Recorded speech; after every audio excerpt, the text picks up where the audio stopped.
Hello everyone, I hope you are doing well. This is Shivani Gupta and welcome to my channel Learn with Shini. So आज की जो हमारी class होगी ये होगी class 10th history chapter 3 the making of global world. So हमने last class में पढ़ लिया था कि कैसे इंडेंचर्ड लेबर थे, इंडेंचर्ड लेबर को लेके जाया गया एंड फाइनली हमने उनका पूरा सेक्शन देख के कब अच्छा बताइए कब हमने एबॉलिश किया था इंडेंचर्ड लेबर का जो स्लेवरी सिस्टम चल रहा था, कौन से ईयर में एबॉलिश किया गया था वो ज़रा नीचे कमेंट बॉक्स में कमेंट करके बताइएगा. से नेक्स्ट टॉपिक शुरू करते हैं हम लोग. तो ये टॉपिक जो होगा ये थोड़ा सा इजी होने वाला है, आप लोग को काफ़ी अच्छे समझ में आएगा. तो बात हो रही है यहाँ पे इंडियन एंटरप्रेन्योर्स अब्रॉड. तो पहले तो बात आती है हु आर द एंटरप्रेन्योर्स. ये थे कौन भाई, थे क्या, होते हैं आज भी, आज के टाइम पे भी होते हैं. तो ये बिग बिग बिजनेसमैन होते हैं, जो बड़े बड़े से बिजनेसमैन होते हैं ना, उनको हम लोग बोलते हैं, जिनका अपना खुद का बिजनेस होता है, हम लोग बोलते हैं उनको एंटरप्रेन्योर्स. तो 19th सेंचुरी की क्योंकि यहाँ पे बात हो रही है, सो 19th सेंचुरी में इंडियन एंटरप्रेन्योर्स कहाँ जाते थे, अब्रॉड जाते थे. मतलब उनका अच्छा खासा ट्रेड होता था अब्रॉड से. ब्रिटिशर्स ही नहीं करते थे, हमारे यहाँ के एंटरप्रेन्योर्स भी बड़े बड़े से बिजनेसमैन भी करते थे. तो कैसे करते थे ये लोग, बेसिकली क्या करते थे, जो भी इंडिया में जो मैन्युफैक्चरर्स होते थे, पीजेंट्स होते थे, पीजेंट ने अपना कुछ सामान बनाया, जो भी बनाते थे, तो वो लोग खुद तो अब जाके बेचेंगे नहीं, ठीक है, खुद नहीं बेचेंगे.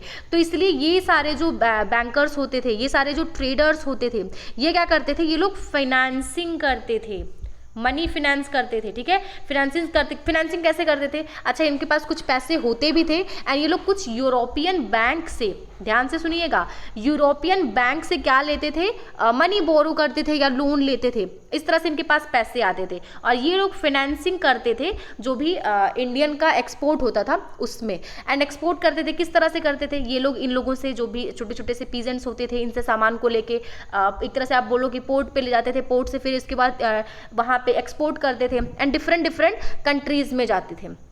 तो अगर हम बात करें उस टाइम पे इनका ट्रेड किस तरह से था, तो एक्सपोर्ट की अगर हम बात करें तो एग्रीकल्चरल एक्सपोर्ट उस टाइम पे ज़्यादा होता था. ठीक है, एंड इन्होंने जो एक्सपोर्ट किया था वो किया था साउथ एशियन कंट्रीज़ में, south Asian countries and south east Asian countries, south Asian and south east Asian countries में इनका एक्सपोर्ट ज़्यादा होता था. अगर हम बात करें किसी कुछ फेमस एंटरप्रेन्योर्स की, तो दो नाम यहाँ पे दिया हुआ है, शिकारीपुरी श्रॉफ्स, याद रखिएगा नाम, शिकारीपुरी श्रॉफ्स एंड नोटुकोटाई चेतियार्स, नाम याद रखिएगा दोनों लोगों के. ये लोग एक बहुत बड़े बैंकर्स थे ड्यूरिंग दी 19th सेंचुरी.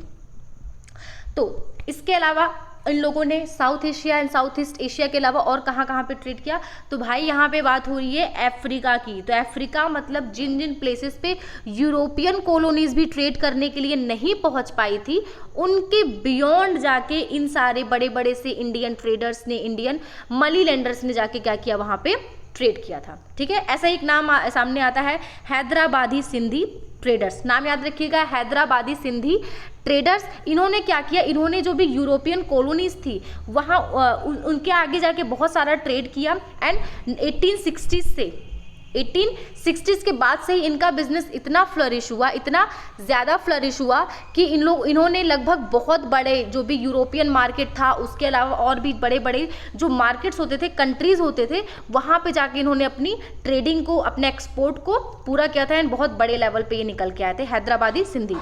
तो तीन नाम यहाँ पे याद रखिएगा आप लोग, शिकारीपुरी श्रॉफ एंड नट्टुकोटाई चेतियार्स, दो नाम हो गए. एंड तीसरा जो सबसे ज़्यादा फेमस हुए थे वो थे हैदराबादी सिंधी. ये 1860s के बाद से इनका बहुत अच्छे लेवल पे ट्रेड होने लगा था बड़े बड़े पोर्ट से.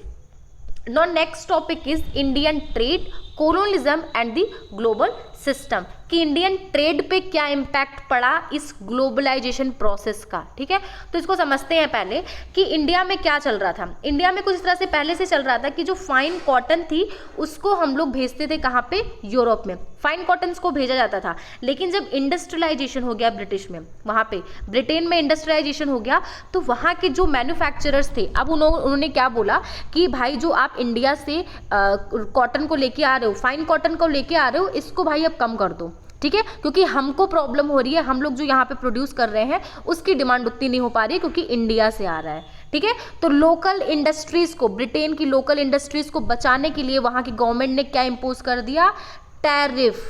ध्यान से देखिएगा, tariff were imposed on cloth import into Britain. India से जो भी क्लॉथ जाता था ब्रिटेन में एक्सपोर्ट होके, वहाँ के लिए तो इम्पोर्ट होके आया है, तो वहाँ पे जो भी इम्पोर्ट होता था उसके ऊपर लगा दिया इन लोगों ने टैरिफ बैरियर लगा दिया, जिसकी वजह से जो इंडियन कॉटन था अब यहाँ की मार्केट में जाने से पहले उसको बहुत सारा टैरिफ देना पड़ता। दैट्स वाई यहाँ पे इसकी जो भी बोल सकते हो एक्सपोर्ट था इंडिया से वो डिक्लाइन हो गया फाइनली।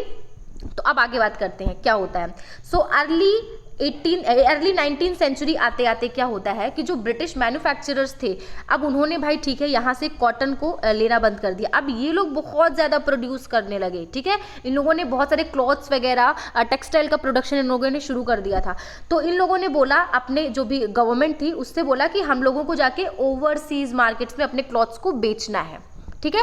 तो जिसकी वजह से जो ब्रिटिशर्स थे, जो ब्रिटिश गवर्नमेंट थी, उसने उनको अलाउ करा कि ठीक है आप जाके बेचो। अब इंडिया में क्या सीन चल रहा था बेटा, इंडिया में कोई ऐसा टैरिफ बैरियर नहीं लगा था।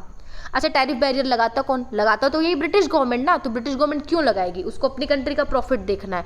तो उसने इंडिया में कोई भी टैरिफ बैरियर नहीं लगाया था, जिसकी वजह से जो सामान ब्रिटेन में बना अब वो इंडिया के अंदर आएगा तो उसको कोई टैक्स नहीं देना पड़ेगा, उसको कोई भी टैरिफ नहीं देना पड़ेगा, और वो ईजिली इंडिया के मार्केट में एंट्री करेगा एंड यहाँ की जो मार्केट है उस पर अपना कब्जा जमा लेगा, और यहाँ के जो छोटे छोटे से एक तरह से आप बोलो जो भी प्रोड्यूसर थे उनको यहाँ पे नुकसान होगा।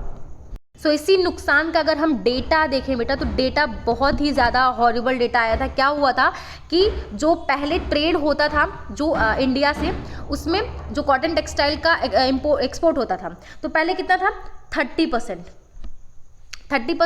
वो कितना 1800 में 30% था, जो डिक्लाइन होके कितना आ गया 1815 में 15%, डायरेक्ट 15 साल में 15% कम हुए, ठीक है। एंड 1870 आते थे देखिए यहाँ पे 3% हो गया है, ठीक है। मतलब इंडिया से जो भी एक्सपोर्ट होके जाता था वो कितना डिक्लाइन हो गया, अराउंड 3%। अब इंडिया से कुछ एक्सपोर्ट होके जाता ही नहीं है यूरोप में, ओनली 3% जाता है मटेरियल। अब अगर बात करें कि जो मैन्युफैक्चरर्स थे जो यहाँ पे, या फिर जो यहाँ पे मैन्युफैक्चर हो रहा था इंडिया में, तो उसका एक्सपोर्ट यहाँ पे कम हो गया था, ठीक है। लेकिन अगर बात करें कि इंडिया से जो भी रॉ मटेरियल थे, तो रॉ मटेरियल का एक्सपोर्ट बहुत ज़्यादा हो रहा था, ठीक है। 1812 टू 1871 के टाइम पे जो हमारे यहाँ से रॉ कॉटन था, रॉ कॉटन मीन्स एक तरह से रॉ मटेरियल का एक्सपोर्ट था, वो बढ़ा 5% से कितना हो गया 35%, मतलब काफ़ी ज़्यादा इंक्रीज हुआ था। लेकिन किसका, रॉ मटेरियल। एक रॉ मटेरियल आप एक्सपोर्ट कर रहे हो, आप फाइनल गुड्स को यहाँ पे एक्सपोर्ट नहीं कर रहे हो। पहले हम लोग फाइनल गुड्स को करते थे, ठीक है, लेकिन जब ब्रिटेन में इंडस्ट्रियलाइजेशन हुआ तो हम लोगों का जो एक्सपोर्ट था उसको कम कर दिया गया टैरिफ बैरियर लगा के। अब हमारे यहाँ से वो लोग क्या लेके जा रहे हैं, रॉ मटेरियल लेके जा रहे हैं। तो उसी का डेटा दिया हुआ है। कॉटन की अगर बात करें तो कॉटन का प्रोडक्शन जो एक्सपोर्ट था, जो पहले 1812 में कितना था 5%, अब बढ़ के कितना हो गया है 1871 आते आते 35% हो गया है। सो ये तो कॉटन के बारे में हो गया। तो अगर हम बात करें इंडिगो की, इंडिगो क्लॉथ को डाई करने के लिए उसका यूज़ करते थे, तो इसका भी एक्सपोर्ट काफ़ी हद तक काफ़ी बड़ा, क्योंकि वहाँ पे ब्रिटेन में ये था कि ब्रिटेन में लोग इंडिगो को काफ़ी पसंद करते थे। इससे जो कलर्ड किए हुए कपड़े होते थे वहाँ पे काफ़ी पसंद किया जाता था, इसलिए हमारे यहाँ से वो लोग इंडिगो का प्रोडक्शन कराते थे ज़बरदस्ती। इंडिगो याद आया कुछ, गांधी जी का सत्याग्रह, तो इसीलिए गांधी जी का सत्याग्रह इसीलिए हुआ था क्योंकि ज़बरदस्ती इंडिगो का प्रोडक्शन करवाया जा रहा था। और यहाँ पे किसको लेके जाते थे, इस इंडिगो को प्रोड्यूस करा के ब्रिटेन लेके जाते थे, ठीक है। एंड थर्ड अगर हम बात करें ओपीएम, तो कॉटन हो गया, इंडिगो हो गया, third is OPM. So OPM कहाँ पे प्रोड्यूस होता था, ओपीएम प्रोड्यूस होता था इंडिया में। ध्यान दीजिएगा, प्रोड्यूस होकर इसको ब्रिटेन नहीं अब ले जा रहे हैं, इसको लेके जा रहे हैं चाइना। मतलब हमारे यहाँ पे हमारी कंट्री में एक्सपोर्ट की बात हो रही है, हमारे कंट्री में रॉ मटेरियल का ही एक्सपोर्ट बढ़ने लगा था धीरे धीरे 19th सेंचुरी आते आते। सो ओपीएम को एक्सपोर्ट करके ये लेके जा रहे हैं चाइना में। चाइना में क्यों लेके जा रहे हैं, चाइना में ओपीएम की डिमांड थी, ठीक है। अब इन्होंने ले जाके चाइना में इस ओपीएम को बेच दिया। उसके बदले इनको क्या मिली, मनी मिलती है। अब इस मनी को ये लोग क्या करते थे, ये मनी लेके चले नहीं जाते थे, इसी मनी को ये लोग चाइना में इन्वेस्ट करते थे, चाइना में इसकी फाइनेंसिंग करते थे। किस पे फाइनेंसिंग करते थे, फॉर टी। चाइना की टी शुरू से बहुत फेमस है, तो चाइना की टी क्योंकि बहुत फेमस थी इसीलिए ये लोग जो भी ओपीएम को बेचकर पैसे कमाते थे चाइना में, उसकी फाइनेंसिंग कर देते थे चाइना में टी के प्रोडक्शन में। वहाँ से इनको टी मिलता था एंड टी को ले जाके पूरे वर्ल्ड में, इंडिया में, ब्रिटेन में, हर जगह पे ले जाके उसको बेचते थे। सो करेक्ट, 3 चीज़ें समझ में आ गई। हमने देखा कि इंडिया से जो भी फाइनल गुड्स थे उनका एक्सपोर्ट काफ़ी ज़्यादा कम हो गया, 3% हो गया था, ठीक है। एंड जो भी रॉ मटेरियल का एक्सपोर्ट था वो काफ़ी ज़्यादा बढ़ गया। रॉ मटेरियल में हमने 3 चीज़ें पढ़ी, कॉटन पढ़ा, इंडिगो पढ़ा एंड ओपीएम पढ़ा, 3 चीज़ें पढ़ ली। अब यहाँ पे अगर हम बात करें कि जो ब्रिटिशर्स हमारे यहाँ पे लाके अपना फाइनल प्रोडक्ट्स बेच रहे थे और हम लोग जो रॉ मटेरियल का एक्सपोर्ट कर रहे थे, भाई दोनों तरफ से चल रहा है ना। फाइनल गुड्स आ रहा है ब्रिटेन से एंड रॉ मटेरियल जा रहा है इंडिया से। तो आप लोग बोलोगे कि भाई दोनों जगह से ट्रेड हो रहा है तो काहे का क्या घाटा चल रहा है? तो घाटा हो रहा है। कैसे घाटा हो रहा है? तो अगर हम लोग बात करें जो फाइनल गुड्स यहाँ से आ रहा है तो इसका अमाउंट जो है वो ज़्यादा है, और जो रॉ मटेरियल जा रहा है इसका अमाउंट क्या है? कम है, ठीक है। क्यों? क्योंकि ये लोग, इनके जो सामान होते थे वो मशीन से बने हुए होते थे, सस्ते होते थे, तो इंडियन मार्केट में इनकी डिमांड बहुत ही ज़्यादा थी, ठीक है। तो अगर हम बात करें उसी चीज़ की तो value of British export to India was much higher than the value of the British import from India. वो जो हमारी कंट्री को लाके बेचते थे ना वो बहुत ज़्यादा होता था जितना वो लेके जाते थे। लेके अगर जा रहे हैं 5 रुपये तो लाके बेच रहे थे 15 रुपये, ठीक है। तो ऐसे इस तरह का कुछ डेटा था, तो जिसकी वजह से जो ब्रिटेन था उसको क्या मिला? उसको मिला ट्रेड सरप्लस। अब ट्रेड वो हमारी कंट्री से कर रहा है तो सरप्लस उसके पास जा रहा है ना, एक्स्ट्रा वो ट्रेड कर रहा है, तो उसको मिला ट्रेड सरप्लस। घाटे में कौन गया? घाटे में गया इंडिया। इंडिया को क्या मिला? Trade deficit. 2 वर्ड याद रखिएगा, ट्रेड सरप्लस किसके पास आया? ब्रिटेन। एंड ट्रेड डेफिसिट में कौन गई? इंडिया गई, ठीक है। तो यहाँ से हम लोग को, हमारी कंट्री को नुकसान होता था, उनको बहुत ज़्यादा सरप्लस अमाउंट मिल जाता था। अब ब्रिटिशर्स इस ट्रेड सरप्लस अमाउंट का क्या करते थे? तो 3 चीज़ें यहाँ पे दी हुई हैं, ध्यान से देखिएगा। ट्रेड सरप्लस जो इंडिया से इनको मिलता था, पैसे मिलते थे एक्स्ट्रा, इसको ये लोग अपने जो भी होम चार्जेस होते थे, होम चार्जेस मीन्स कि मतलब इन्होंने जो भी ब्रिटिश ऑफिशियल्स को बैठाए हुए हैं ना जगह जगह पे, हर जगह पे, तो इन सारे ऑफिशियल्स की सैलरी को पे करने के लिए।